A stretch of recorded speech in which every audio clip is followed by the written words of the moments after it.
Juggling motherhood and modern day life can be stressful and relentless, but it doesn't need to be this way. The Joy of Being podcast is the answer to maternal mental health, bringing sustainable relief and calm to hardworking mums everywhere so that you, your family and work can thrive. My name's Marina Pearson and I'm your host, transformational coach and mum who loves to interview business owners, transformational professionals and creatives to have insightful conversations about what it takes to really live a life that is thriving, fulfilling and full of joy.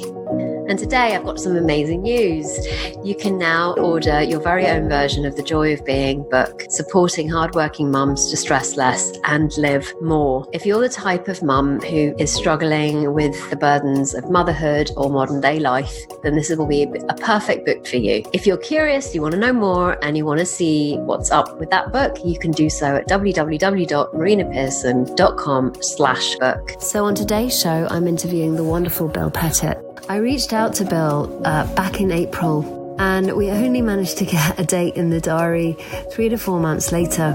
But I was very persistent because I know how impactful Bill and his work is. Every time I listen to Bill, I always fall into a beautiful feeling and usually just end up having multiple insights. And I was lucky enough to get onto his mind-body connection course where we realized how thought plays out in terms of loads of chronic illnesses like chronic fatigue, fibromyalgia, to even really bad PMS. And his wealth of knowledge is beyond. So he has been a practicing psychiatrist for the last 35 years. And for 26 of those was mentored closely by Sydney Banks, who I mention and who is mentioned in quite a lot of the episodes here. He is a board certified in psychiatry and holds an MD from University of Illinois, College of Medicine and a BA from Creighton University, and has been previously board certified in mind-body medicine and twice certified in addiction medicine. He presently holds an appointment as Associate Clinical Professor in the Department of Psychiatry at Creighton University School of Medicine, and he also served as a physician in the United States Navy for 9 years. He's also been a student of the 3 Principles, and he now lives in Arizona with his beautiful wife, Linda, and practices psychiatry 2 mornings a week and devoting the rest of his time and energy sharing the 3 Principles through as many avenues as possible. And as I said, I was super excited to have him on here today to talk about the one cure for all mental illness, or one cure for mental health. It was just a really insightful, beautiful conversation. So if you know of anybody that is suffering from depression, chronic fatigue, anything with regards to any kind of major symptoms in the body, schizophrenia, bipolar, anything that may be categorized as mental illness, then this is going to be an amazing episode for you. Enjoy. So welcome everybody, and today's show I have Dr. Bill Pettit. I met Bill recently at the 3PGC conference, but I also listened to a lot of his recordings beforehand, and every time I do listen to him, there is something so deep and profound that I hear for myself that I felt that it was really important to bring him on, not only from his own experience, but also just the way he sees life and from his psychiatry point of view and all of the amazing stuff that he's done in his life. So I'm really honored to have you here today, Bill. Thank you for coming. Well, it's nice to be here. Here it's amazing, isn't it, that you're there in Spain and I'm here in Phoenix, Arizona, in the United States, and we're looking at each other as if we're next door. I know, it's crazy. Thank God for technology, right? Yeah, I mean, amazing. Here we can do this, but we can't stop killing each other or killing ourselves or arguing or, there's something wrong, isn't it? There's something. We're taking pictures from billions of years ago, and we're taking pictures of the 400,000 galaxies with over 100,000 stars in each one, and we can't get along. We need a new level of thinking and understanding. That's such a really and crazy point of view, and it's so true, isn't it? So I really want to start with how you got into what you do and really what your story is behind that and what you've seen in terms of some of the stories that you share are so impactful that that would be really quite something to talk about. Oh, I'm glad to do that, Marina. And right off the bat, first of all, I'm a psychiatrist. I'm 77 years old, and I feel younger and more alive mentally, spiritually inside than I did when I was 40. You look amazing, by the way. Thank you. Thank you. I feel amazing. I took my 30-minute bike ride or 20-minute bike ride this morning. I'm going to do 15 or 20 minutes of weights later today. I do that 4 times a week, and I feel very blessed. But I know that had I not learned this, there's no way that I'd be alive at 77 and a half. So why is that? Why do you say that? Okay. Yeah, I've learned to live in peace. I've learned to live, as Mr. Banks says, in the only thing that exists, the present moment. It's the only thing that exists.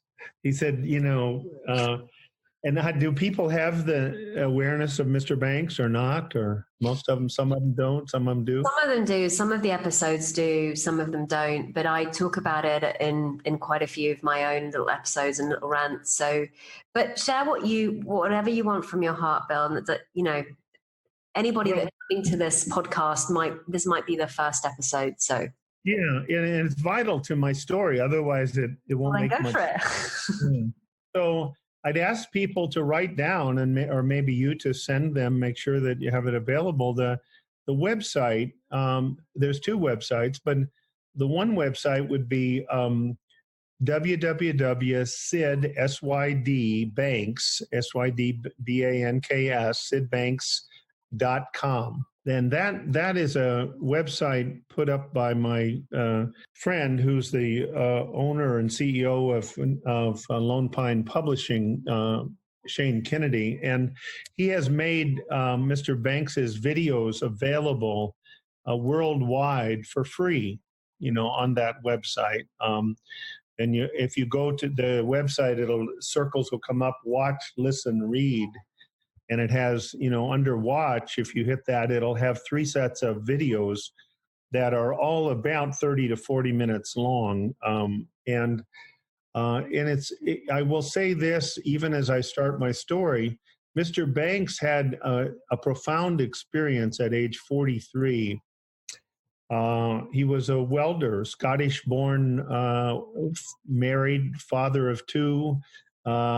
Who had been a welder for 14 years in a pulp mill and on Vancouver Island, and he was hit by enlightenment. He wasn't looking for it.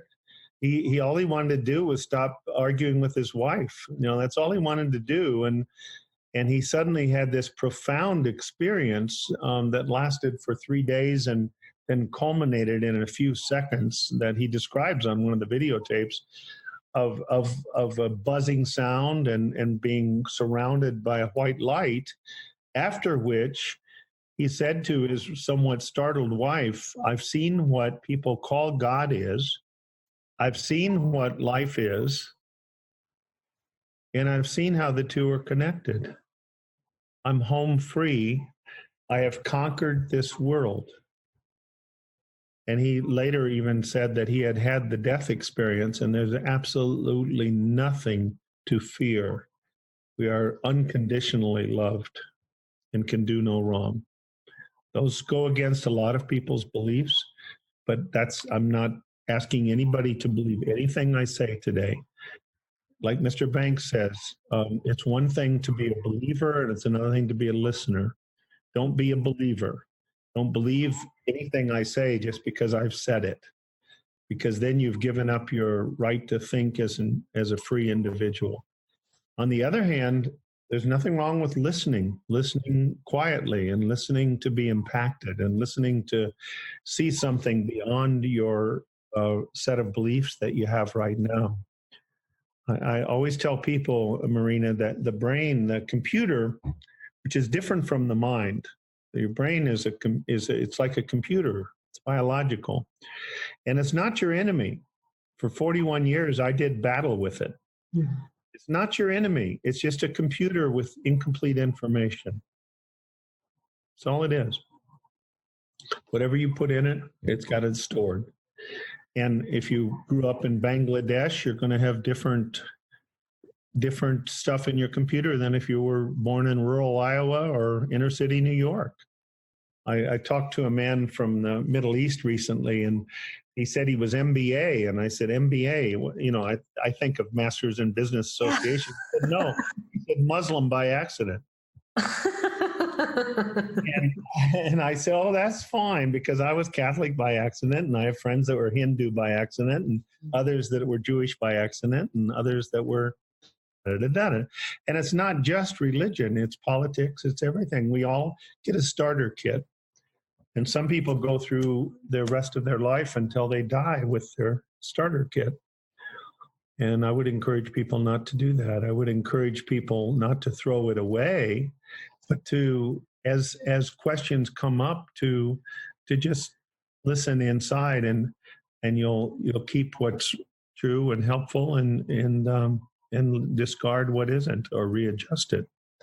So what happened for me? So Mr. Banks, by the way, after he said that to his startled wife, he said, "Do you know what this means?"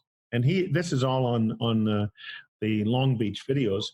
And his wife said, "What does it mean, Sid?" Now, she admitted she was somewhat frightened by the words. I mean, this man was on a week vacation from his welding job, and he was going back to his welding job on Monday, the next day.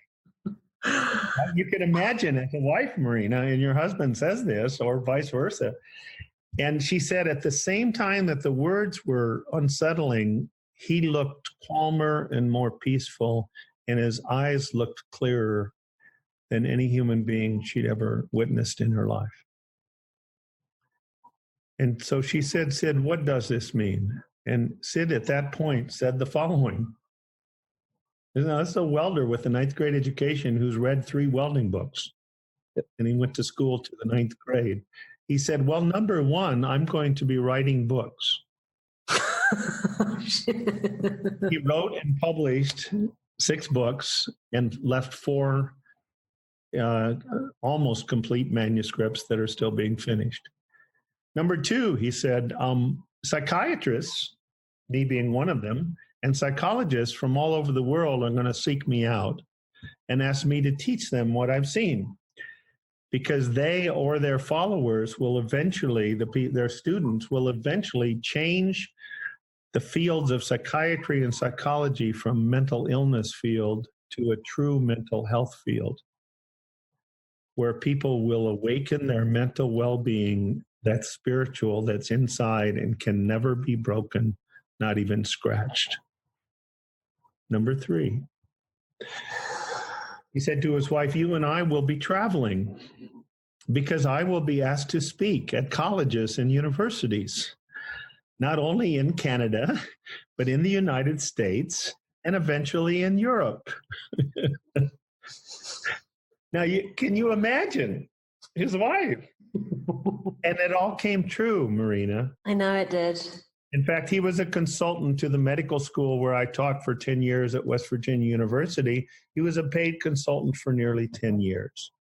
He was twice nominated for the International Sir John Templeton International Spirituality Prize. He was called as a consultant to the U.S. Navy. He was called as a consultant to Johns Hopkins. He taught one time at a defense contractor that had a 3 principals person there. 8 PhD physicists went to the training director, who's a friend of mine, and I've got this on video, him telling about this, and said, "Please have Mr. Banks come here. We want him to talk to us." These are PhD physicists from MIT. Sid talked to them for 3 days and ended up talking to them about physics. And they asked him to hire him back for 3 more days. I think there was actually a third 3 days. So something happened to this man that's very profound. So anybody that wants to discount it, that's fine. But I would encourage you to listen, because I will tell you, it transformed my life from a life of torment, mental torment, a good part of the time, to an incrementally more joyful, loving experience of life than I could have ever made up in my dreams. Yeah, I hear you. I mean, I I haven't been on this journey for as long, but so far, so good. I really resonate with your story because I had years of depression and suicidal ideation as well. During my teens, during my early 20s, and then it reared its ugly head again in my early 30s. And I believed that what I was seeing was true. It was really real to me. And since about 6 years ago, a lot of that thinking that I had, the stress, the anxiety, has all fallen away. I mean, yes, it comes up to meet me now and again, but not in the same way as it used to. So I really resonate with what you're saying. Good. So I would recommend to people that are listening to, at the minimum, go to that website. There's also a Sydney, SYDNEY, banks.org website, which was Sid's website before he passed. And there's still some materials and some small videos on that from Sid himself. But Sid's videos on there's the Long Beach videos, the Washington lectures, and the Hawaii lectures. And Mr. Banks had it, and I'll get to my experience real quick here. But Mr. Banks had his experience at the age of 43 in 1973, and he refused to be videotaped until the year 2000. He had been audio taped, but he refused to be videotaped because he did not want followers. He said, I will talk to clergy, I will talk to doctors, I will talk to educators, I will talk to mental health professionals. And he started writing books in 1988, I guess the first one. But he said he refused to be videotaped, and it took us sitting down with him and saying, Sid, we understand that you don't want followers, but you're not going to live forever. You're 70 years old. Please let us bring some people together and let us videotape you so we have something for posterity after you're gone. So whenever people get concerned that this is a cult, I go, what cult leader do you know refuses to be videotaped for 27 years because he doesn't want followers? It's crazy. Anyway. So go backwards on April Fool's Day, 1983. I did not know that. Oh, it's so perfect. It's so perfect. I had met Dr. Pransky, George Pransky, on January 1st, and that's a whole story. And we'd become friends, and I knew that he knew something. And he told me that there was this man from Canada that had transformed his life from one of anxiety and his marriage. It transformed his marriage. And he said, would you come and listen to him? He's going to come to San Francisco. There were over 200 people there, I think. And this is April Fool's Day, 1983, 36 years ago. And I sat there, and Marina, within 15 minutes, I knew that this welder with a 9th grade education knew at least 1,000 times more about mental health than I did. Wow. I was 41 years old. I had 26 and a half years of formal education. He had 9. I'd been in psychiatry 10 years. I'd had over 800 lectures in psychiatry on mental illness and medications. I had had 0 lectures on mental health. And yet, when I became board certified in psychiatry, did they label me a mental illness professional? Which is what I was. That's what I knew about. No, they said I was a mental health professional, even though I had not had one lecture in 5 years of residency on mental health. That's a little bit crazy. Yeah. Sorry, I'm just really touched by what you've just said. Okay. That's okay. It's okay. I had been going in and out of clinical depression for 20 years. Anybody that's out there thinking that I'm talking from some ivory tower, I'm not. I'm talking from a human being who had his own journey, which we all have, to try to get back home to our own spiritual identity from which we came.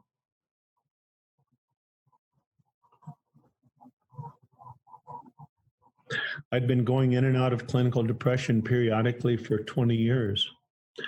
I'd never been hospitalized. I'd had suicidal thoughts and came very close to acting on them a couple of times.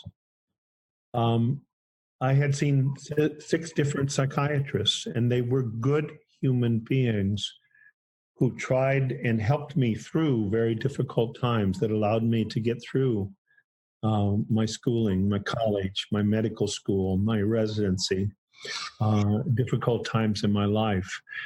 But they did not know what Mr. Banks knew. They didn't know.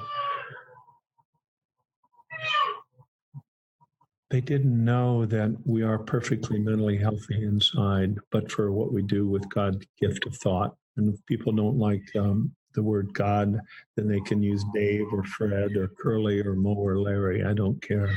But there's some kind, even David Bohm, the famous quantum physicist, said, you know, there is consciousness existed before any form.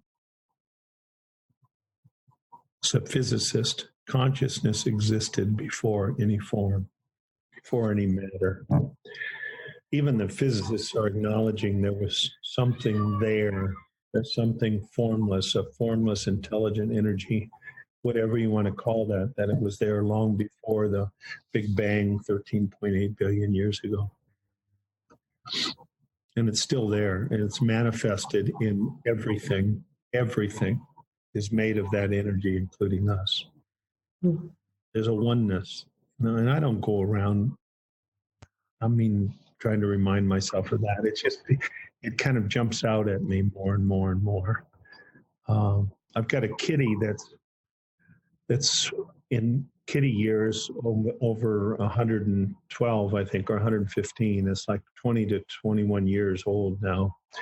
And it's been really upset recently. My wife, Linda, is off writing for about 2 weeks. And I originally thought it was that, but I think it's gotten very, very blind. I saw it kind of gently running into corners and running into things. And it's kind of been, it's misses being in her lap too. But I think the combination of her being away, and I've tried to just be with it and be calm with it and pet it, and it seems to get reassured. But I say that only because you start realizing we're connected to everything, you know. And so I was sitting there, and within about 10, 15 minutes, and I had been going in and out of clinical depression for 21 years. And I suddenly, at some point, I started to realize that I had been doing, is this just an audio or is it a video podcast too? It's an audio, but I'm thinking about using the video. So okay. Well, I'll tell people what I'm doing. What I realized I was doing about 6 to 9 hours a day was hitting myself in the head metaphorically with the gift of thought, and then wondering why at the end of the day I had another right-sided headache. The studies have shown from the late 1980s what they call activation studies, where they hook people up to PET scanners or fMRIs, and they get a baseline, and then they ask them to think upsetting thoughts for 3 minutes. And it could be as simple as remembering when a grandmother died, or remembering when your first pet got ran over by a car, or these were not people that had been sexually abused. They were not combat injured soldiers. And all of the people within 3 minutes of upsetting thinking activate the stress response in their body that is meant to be activated when faced with a life-threatening situation. And it's meant to be activated for a maximum of 30 minutes, once every 1 to 3 days. If it's activated more than that, it starts to do biochemical and neurological, and it actually kills brain cells, and their circuitry in the brain gets affected so that the connections between different parts of the brain are go from 4-lane highways to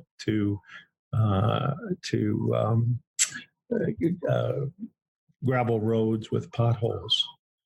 And what I realized was that I had been doing that for 6 to 9 hours a day for at least 20 years, and then wondering why I felt like crap. I had been innocently, and it's important for me, Marina, for people to hear that word, innocently, to not blame themselves, because we're always doing the best we know how to do. Every moment of our life, we're doing the best we know how to do in that moment, or we would be doing better. And every moment is a second chance. I can't undo what I did 30 seconds ago. I can apologize for it. I can make amends. I can't undo what somebody did to me. No, I have very little control over that sometimes, or said to me. But I do have control over my mental well-being, and I did not know that.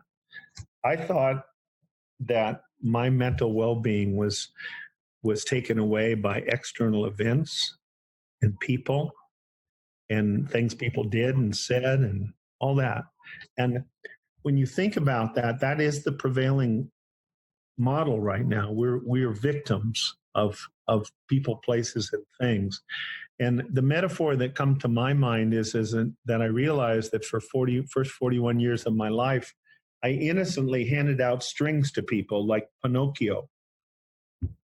And then when people decided to pull the strings at their level of understanding and consciousness, then I did my little dances, my anger dance and my scary dance and my upset dance and my sad dance. And I was at the mercy. And I had no idea that I was creating the strings. And one by one, over the last 36 years, incrementally, just by listening, by reading Mr. Banks's books, which I encourage everybody to read at least twice through, all 6 of them. I do, gently. If it's 5 pages at a time, it's not about speed. It's about direction. If people can see that it's not about perfection either. Mr. Banks always said, do not seek perfection. You will fail miserably. Just seek to live in the present moment with as much love and understanding as you can right now. And with that intention, that feeling that comes from being in the present moment will continue to incrementally carry you forward without effort. But if you try to see more, you're going to try to do it with your intellect, and you're going to fail miserably. Fail miserably. Does that resonate? Yeah, I mean, I used to be. I was talking to somebody out the other day about this. I used to be a massive slave driver. Like you decide that you're going to run your own business, and I had such a horrible boss. She was so mean. She made me work a lot and drive me insane to the point where I was working 60-hour days. 60-hour weeks. And I'm like... The boss was you? Yeah, of course. Yeah. She's not nicer now. Takes me for walks and walks in nature. And right. I work a little bit here and there, but I never knew that living this way was actually possible. Even when I think about where I was even a month ago to where I am today, there is just, you never know when that insight's going to hit. You never know when you're going to hear something, and you never know what's going to happen as a result of that. Like how you will show up in your life and what we present it to you. You just don't know, right? So it is a magical journey, this thing that we call life, I think. It is. It's mystical, and it's a mystery. And it says, as soon as you just realize it's a mystery, then you join the mystery. Yeah. And it's true. It is. But it's so simple. We want to make it complicated. And Sid always said, he said, when the answer is simple, it's the spirit. When the answer is complex, it's the intellect. I love that distinction. So true. It's true, isn't it? So I always, you've probably heard me kiddingly say on some of my lectures that I was from a family of 6. I was the second oldest. I have an older sister, and I got spanked a lot of times. My dad was not abusive. I earned every one of them. Parents did back in those days, 60, 70 years ago. And what's wonderful is that I have a brother who's my dear friend now. I have 2 brothers, but my closest brother is 3 years younger than I. He's 74. He's just a wonderful man, and he never got spanked. And at family reunions, people always ask him how that was. And he said, well, it's really not rocket science. He said, I watched what Bill did and I didn't do it. It's really simple. So, but I tell that for a reason, because I still have my mischievousness, but really? But it's usually done in, you would have never guessed it, right? Never, not in my life. So I'm going to read for any of that has the missing link, which is a wonderful little book. And it's the only one of Mr. Banks's 6 books that's not it doesn't teach through a short story of 140 to 188 pages is Dear Liza to 150 pages. But this book is just it's quotes, and it's so powerful that it has to have spaces in between. So I'm going to read just 3 short paragraphs. It says on page 106, first of all, I'm going to tell you what I read when I'm in a group and I say, I'll take this page, okay? This is my therapy group. Now, here's what I read. It's not what's in the book, but this is my mischievousness, but it also has a point. I say, if your thoughts wander onto a negative and rocky path, fight them like hell. Distract yourself in any way you can. Try really hard to think positive thoughts. Well, people raise their hand and they go, wait. And I say, well, what's wrong? What's wrong? They say, well, that's not what my book says. Somebody else said, mine either. And I said, well, God, I must have either a later or a newer edition. Let me see which one I have. I say, I'm curious, what does your book say? And they say, well, my book says, if your thoughts wander onto a negative and rocky path, don't take them too seriously. And I go, wow. Shit, that sounds a lot easier than my book says. So one of them always comes up and grabs my book, Marina, says, his book says the same thing. So I tell them the reason I said that was a little bit mischievous, but the other reason is because that's what I did for 41 years. When my brain spit out some thought that was unwanted, I thought I had to fight it like hell, distract myself in some way, or try really hard to think positive thoughts, whether it was an inappropriate sexual thought, an inappropriate aggressive thought, whatever it was, sad thought, depressing thought. And I didn't know that all I had to do was leave it the hell alone. It would go down river like the stream is always moving. Refrain from analyzing, because I guarantee you will analyze yourself forever, never reaching an end. I laugh because I see myself in that. I think I found the answer in that one. Yes. Yeah, I think I'm close. I'm a little bit, and fail bitterly to find peace of mind. Let your negative thoughts go. They are nothing more than passing thoughts. You are then on your way to finding the peace of mind that you seek, having healthier feelings for yourself and for others. I'm going to grab a book. It's going to take me less than 30 seconds, but it's something I want to read from it. Have you seen or aware of the book of poetry that my late wife, Sue, wrote? No, I'm actually aware of the book, but I haven't actually read it. It's online. It's on Amazon now. And I will tell you, it's powerful. It was written, we were married 31 years from 1969 to 2000. And in truth, we were actually apart and divorced for 3 years because we loved each other, but we did not have any level of understanding to where we knew how to live with people who were living in separate worlds. And we're all living in separate worlds. And we didn't know how to stay in a good feeling and listen to each other and understand more.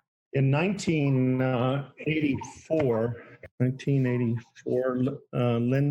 Sue and I had been back together. She passed away in 2000 of cancer, coming up on 19 years in October already. But I won't say too much about this, but I want to read one poem because I think it would be really hit home. The book is called Coming Home Poetry, a collection by Sue Pettit.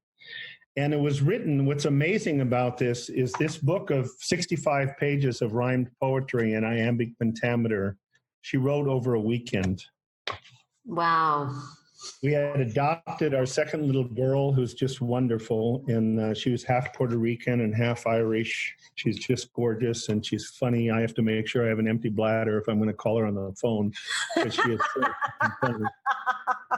And we got her when she was 2 weeks old, and my wife Sue was so filled with gratitude. We had adopted a child after 7 years of marriage. Then she got pregnant, had our son. 7 years had gone by, and we adopted and then at 41 she became pregnant with our youngest, who is out in it doesn't matter where she is. She's in California working now, but.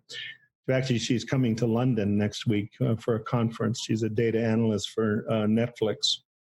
But anyway, so she wrote this book of poetry. And so I came upon this pile of papers about halfway through the weekend. And I said, because we had this new little baby that was just a week old. And I said, Susan, what's going on with these papers? I looked at them and she said, well, I don't know. And I said, what do you mean you don't know?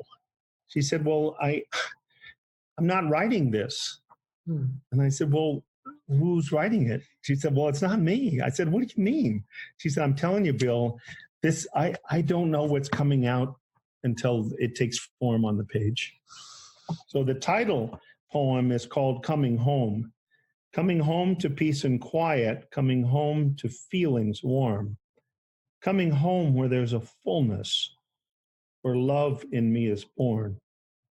Coming home's a simple journey, takes no movement on my part. Instead of listening to my thoughts, I listen with my heart.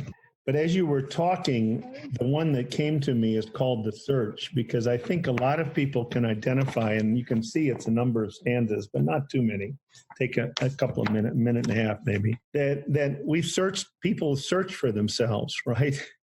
You've listened, I'm sure, to Dr. George Pransky. He's very funny. He's a good friend. And I'm going to visit him next weekend. We're going to a football game, actually, in Seattle. But he's very funny. People in the 80s, it was a big thing when people were searching for themselves. So they'd come and say, I've got to find myself, George. And he could pull this off with a straight face, Marina. He would, with a straight face, he'd say, well, when is the last time you saw yourself? And can you tell me what direction you were heading? So we can look to find you, but he wouldn't even smile. I couldn't do it. He could. Yeah. Anyway, The Search. Here's the poem. It's 3, 5, 8 stanzas, 8 4-line stanzas.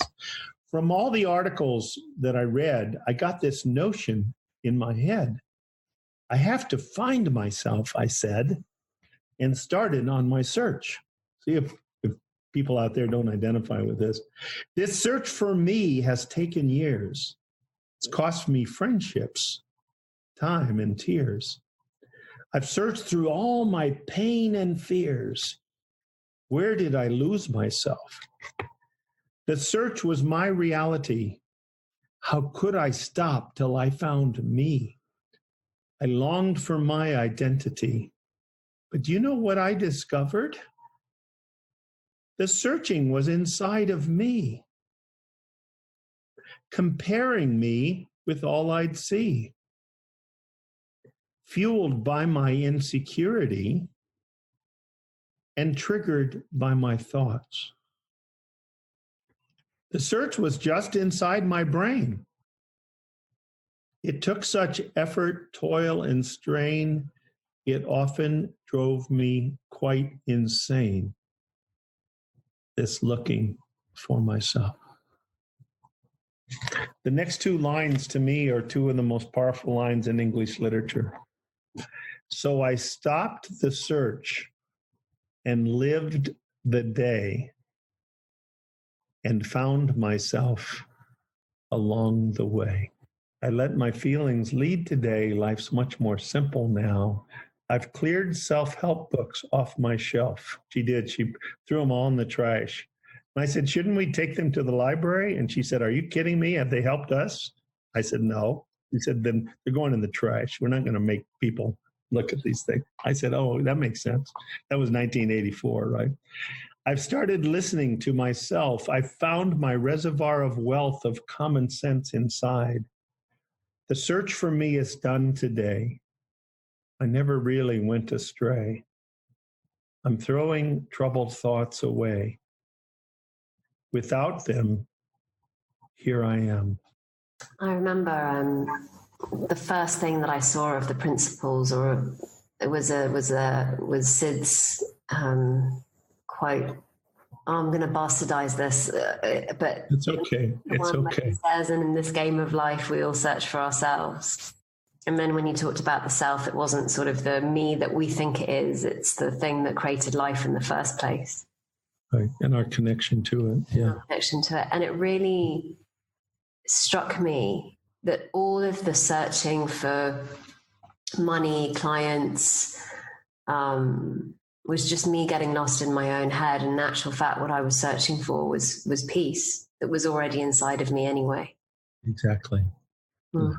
I love have you read Second Chance? Yes, I have. Yeah.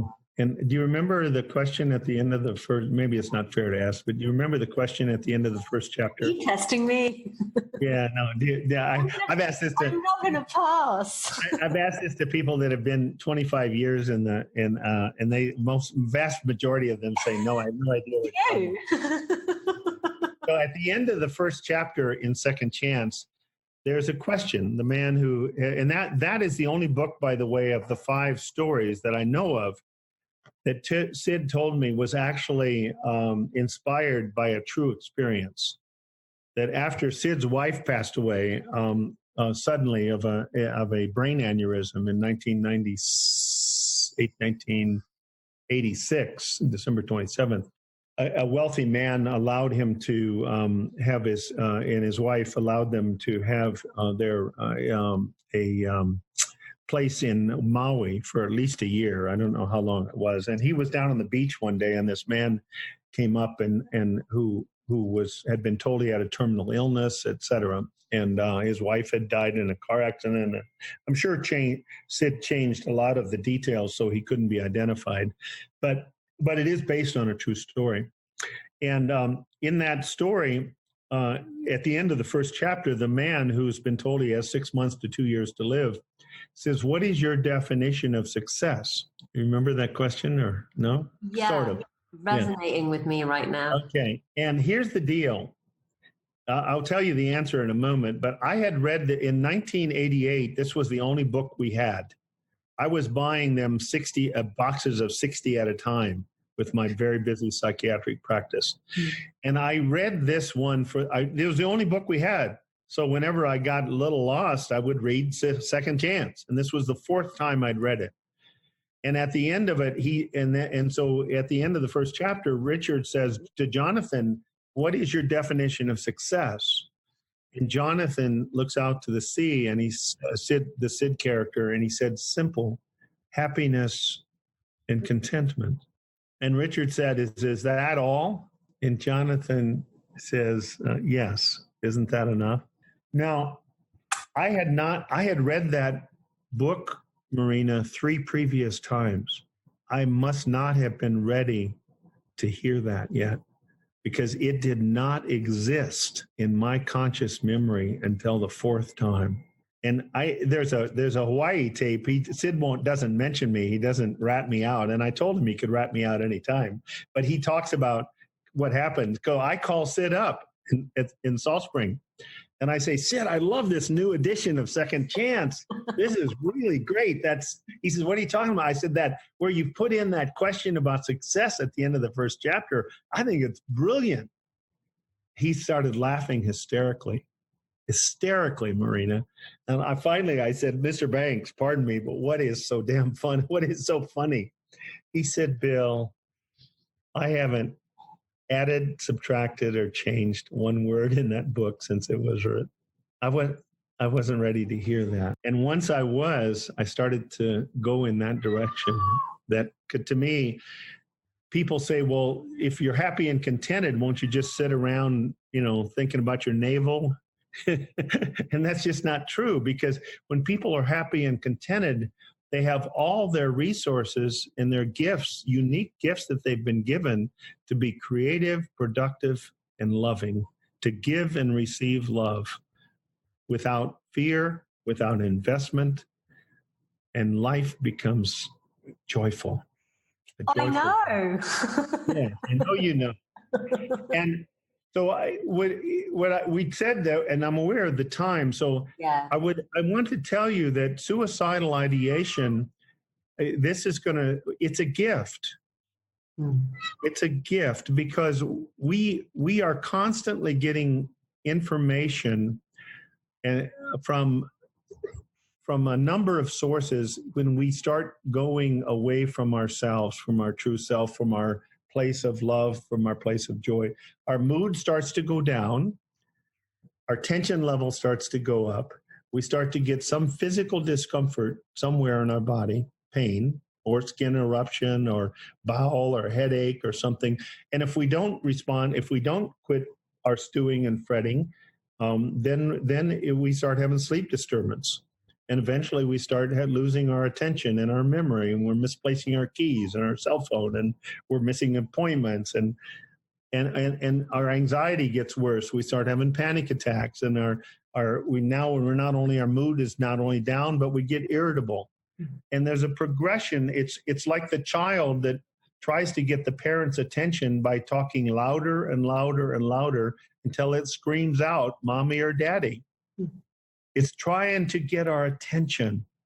But if we're not listening, we keep thinking, oh my God, it's getting worse. And then we have more thoughts about that, and it gets into a vicious cycle.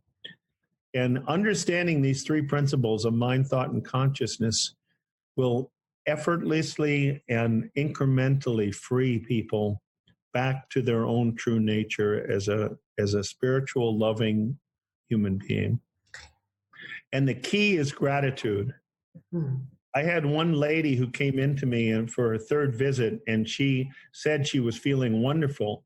And I proceeded, and I'm going to shorten this, but I said, how much time are you feeling good? She said, 10% of the time.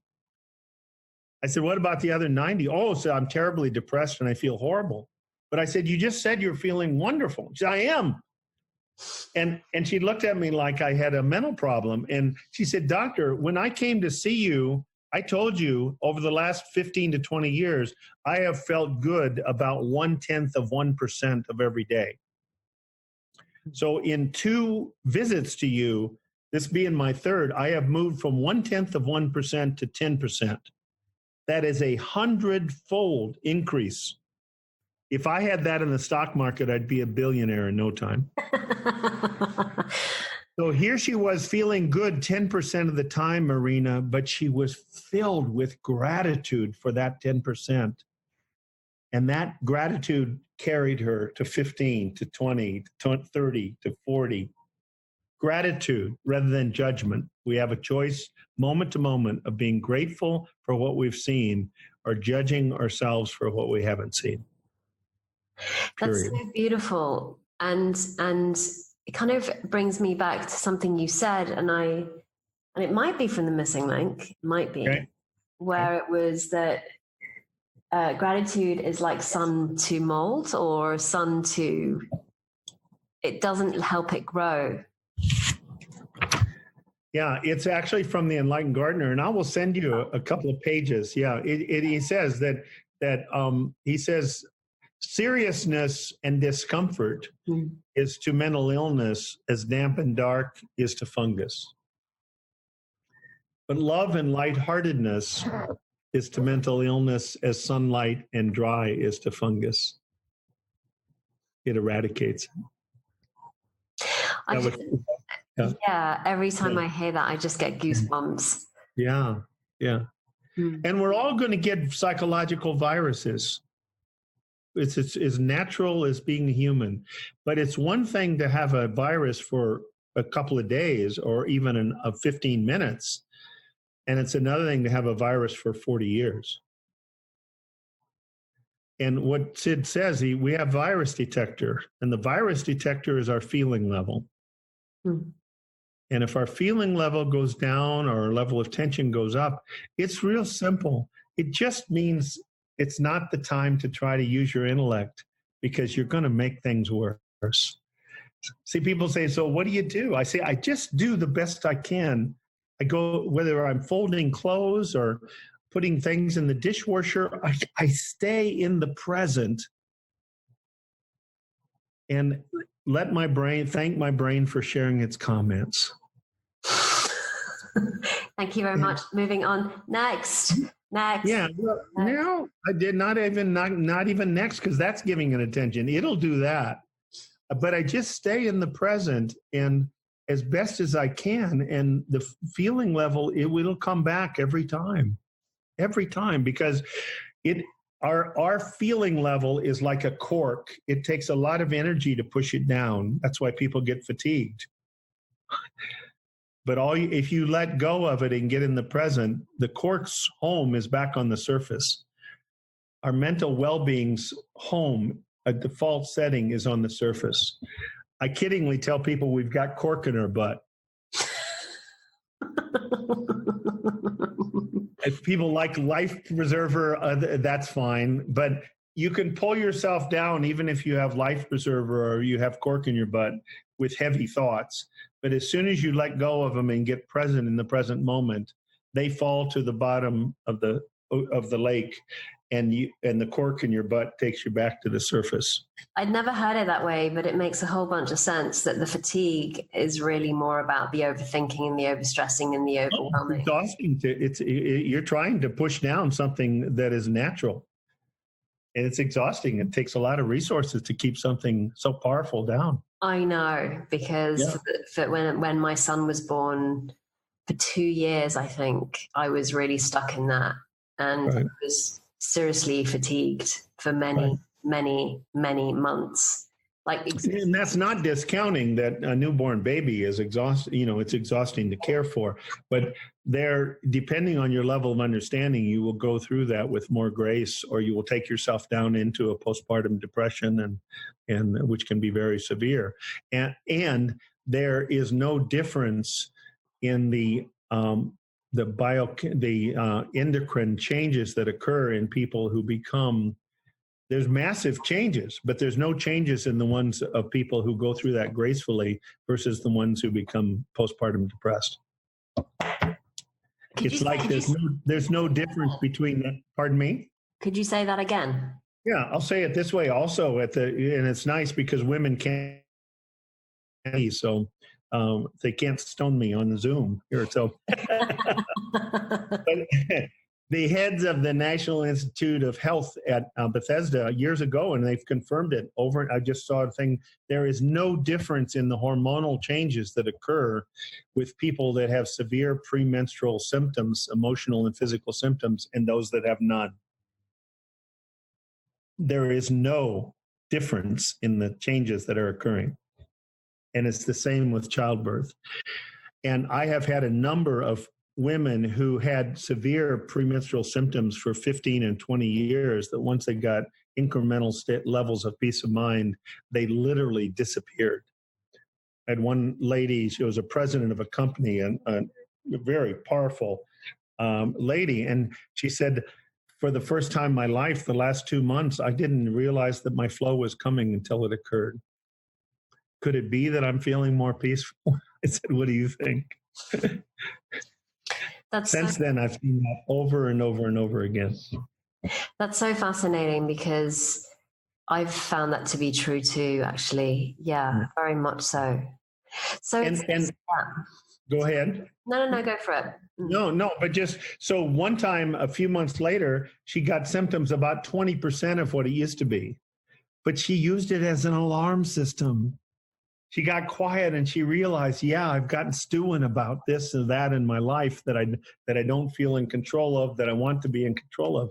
And she realized her 20% symptoms was trying to get her attention. You don't have to do this to yourself. And if people know that there's a wisdom beyond the intellect, call it divine mind, call it universal mind, whatever, that is playing 24/7, giving wisdom that we need. We don't have to ask for it. It's being given 24/7, like a flute or a harp.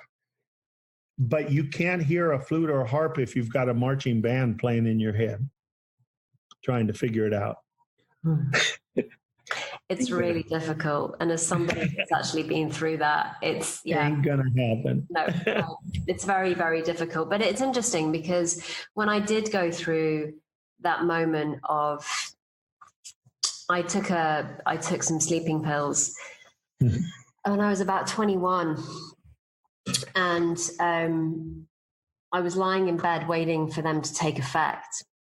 And I suddenly heard this voice, and I didn't realize at the time that that's what had happened, because I didn't know how to kind of, voice or point to what we're sharing here today. Sure. And it was really clear to me what I needed to do. So the voice told me what to do: go downstairs, tell someone what you've done, and then go to the hospital. And years later, when I was sharing that story, it suddenly occurred to me that wisdom, even at my darkest hour, had actually pulled me out and showed me what I needed to do so clearly, so succinctly, so beautifully, so gracefully that it saved my life. See, and it was trying to get through to you long before that. I know. But once you did what you did, Marina, you quit thinking about it so much because you came up with your solution. So your mind quieted just enough for wisdom to come through and say, that's not the solution. Here's gets it right. But it was because your mind had quieted enough because you'd done what you did. That's what happens in drug trials. That's why there's a 40% placebo response in antidepressant trials. Not because the people believe, they don't know whether they know there's a 50% chance, then they may, but they've done they've done something. They've joined a trial, and so they let go of their thinking to X degree, and mental well-being comes marching through. That's amazing. It's that simple. So I'm going to need to go pretty quick here, but is this helpful? Yeah, super helpful, Bill. So I'm on your course at the moment, which I'm really, really enjoying, which is the Mind-Body Connection course, which I find absolutely fascinating. If anybody wants to kind of contact you, connect with you, resonated massively on this one, how can they do that? Well, they can go, it's probably easiest to do the drspettit.com. Bill, I guess it's Bill at the drspettit.com. I will be honest with you. I'm probably going to be doing groups or making something where people can get 4 or 5 people together, because I woke up this morning early and I really think that it's time. I'm trying to fit in writing 40 minutes here, 40 minutes here. And I am probably going to, I'm going to be gone from October 2nd until November 7th when we come back from Spain, from Viva. And then I think from November 7th till the end of January, I'm probably not going to be scheduling new patients, except for I'm going to put a rate up there that's going to be probably sound bigger, but I'm going to say, if you get three other people, then it won't be so big, So it might be like $600 or $700, but if you get 4 or 5 people, then it'll be $140, $150, because I want to I'm not going to live forever. I know that. I still feel good, but I need to get this. I need to get the books written. Yes, you do. Yes, you do. How many? How many? Well, I don't know, but I think as you've listened to those videos, the first one will be one cure, one cause, one cure, or one cause, one remedy. Maybe cure will frighten people. And then stories of hope, anxiety disorders, stories of hope, depressive disorders, stories of hope, PTSD, stories of hope, addictive disorders, stories of hope, psychotic disorders, stories of hope, personality disorders. I've got 36 years of them. Yeah, and I can share them, not just the stories, but to point to the principles of how they resonate with that. Physical things, people, and it's not about blaming yourself for any physical maladies you have, but your body is always trying to give you information. It's trying to give every one of us information. And the more at peace you are, the more your body will be able to keep you healthy. Yeah, I've definitely seen that in the last 6 months, year, that I have more energy now than I ever did. Unless, of course, I'm with my son. Well, a 5-year-old takes a lot of energy. Yeah, he does. Yeah, he does. So I have to have a different itinerary when he's around. So Thank you so much. It's been such an honor and a pleasure. And I'm so glad we finally got to do this, because we've been circling for about 6 months, I think, but we finally made it. So thank you so much for coming. It was so beautiful You're very welcome. to share this space with you. And for everybody Thanks that was listening, until the next time, bye-bye for now. And there we have it, another amazing episode of The Joy of Being. If you enjoyed this podcast, you may well enjoy the book as well. You can either download a free chapter, www.marinapearson.com/chapter, where I go into much more depth into how we can create more time and space as mums. And if that doesn't fly and you're more curious about getting the entire book, then you can do that too at www.marinapearson.com/book. Until the next time, remember, you are the joy you seek.